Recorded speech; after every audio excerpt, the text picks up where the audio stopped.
মেয়েদেরকে বলছি, স্বামীর ভালোবাসা পেতে চাও, স্বামী যদি চাকরিজীবী হয়, দিন শেষে চাকরি করে যখন ঘরে আসবে কলিং বেলটা টিপতে দেরি হবে। তোমার যত কাজ থাক, যত দ্রুত সম্ভব দরজাটা খুলে একটা মিষ্টি হাসি দিবে, স্বামীর কাছ থেকে ব্যাগটা নিবে এবং তাকে সুন্দর করে ফ্যানের তলে বসিয়ে যে তুমি বসো, এক গ্লাস মিষ্টি শরবত এনে দিবেন। দিয়ে শরবতটা খাওয়ার পর আপনার ওড়না হোক, শাড়ির আঁচল দিয়ে হোক, তার গামটা মুছে দিয়ে জামাটা খুলে দিবেন।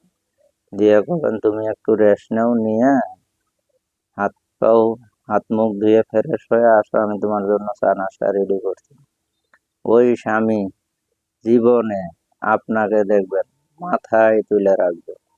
কারণ পুরুষ চায় নারীর ভালোবাসা, আর যেই নারী পুরুষকে বেশি বেশি ভালোবাসা দিতে পারবে, ওই পুরুষ কোনো দিন বাহিরে কোনো নারীর দিকে তাকাবে না। ধন্যবাদ সবাইকে।